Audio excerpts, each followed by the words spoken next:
ராஜாவினுடைய அனுமதி கிடைத்தவுடனே நெகேமியா தன்னுடைய பயணத்தை தொடங்குகிறதை நாம் பார்க்கின்றோம்.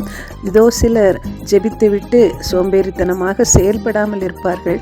ஆனால் நெகேமியா காலம் தாழ்த்தாமல் உடனடியாக அவன் புறப்படுகிறதை நாம் நெகேமியா 2வது அதிகாரம் 9வது வசனத்திலே நாம் பார்க்கின்றோம். அந்த தூரம் சூஷானிலிருந்து எருசலேமுடைய தூரம் ஏறக்குறைய 1500 மைல்களாக இருக்கலாம் என்று வரலாற்று வேத வல்லுநர்கள் சொல்லுகிறார்கள். இதோடு கூட அந்த பயணத்திற்கான காலம் 3 முதல் 4 மாதங்கள் இருக்கலாம் என்றும் அவர்கள் கருதுகின்றார்கள். வழியிலே கடந்து வருகிற ஒவ்வொரு பகுதியின் தேசாதிபதிகளிடத்திலும் பெற்ற அனுமதி கடிதங்களை காண்பித்து அந்த நெகேமியா காலம் தாழ்த்தாமல் கடந்து வருகின்றார்.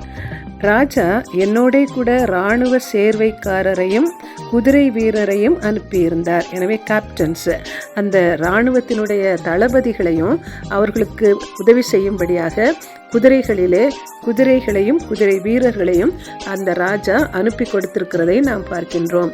இதுவும் எப்படி கூடுதலாக நெகேமியாவினுடைய ஜெபத்திற்கு தேவ ஆளுகை அந்த ராஜாவின் மீது இறங்கி வந்து நெகேமியாவுக்கு இந்த உதவி கிடைத்தது என்று நாம் அறிய முடிகின்றது. எஸ்ராவும் இதற்கு முன்னதாக சூஷானிலிருந்து எருசலேமுக்கு வந்த பொழுது அவர் சொல்லுகிறதை எஸ்ரா 8வது அதிகாரம் 21-22 நம்ம பார்க்கின்றோம்.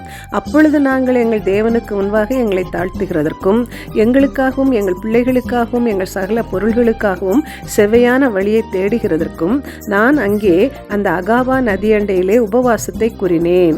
வழியிலே சத்துருவை விலக்கி எங்களுக்கு துணை செய்யும்படிக்கு நான் ராஜாவினிடத்தில் சேவகரையும் குதிரை வீரரையும் கேட்க வெட்கப்பட்டிருந்தேன். இதற்கென்று ஒரு தனி உபவாச ஜெபத்தை நடத்தி தேவனுடைய கரம் தன்னோடு இருந்து பாதுகாக்க அவன் அந்த விதமான ஆசீர்வாதத்தை பெற்றான். ஆனால் நெகேமியாவுக்கு அவன் ஏற்கனவே ஜெபித்த ஜெபங்களின் பதிலாக ராஜா தானாகவே முன்வந்து அங்கே இராணுவ தளபதிகளை குதிரை வீரரை அனுப்புகிறதை பார்க்கின்றோம். இப்படியாக நம்ம ஒவ்வொருவருடைய அழைப்பும் வித்தியாசப்படுகிறது. ஒவ்வொருவருக்கும் ஜெபத்தின் மூலமாக கிடைக்கின்ற பதிலும் வித்தியாசப்படுகிறது. ஆவிக்குரிய வாழ்க்கையிலே நாம் மற்ற ஒருவரோடு நாம் ஒத்து பார்க்க தேவையில்லை. நம்ம ஒவ்வொருவருடைய ஜெப வாழ்க்கையும் அதற்கு உண்டாகின்ற பதிலும் தனித்துவமானது.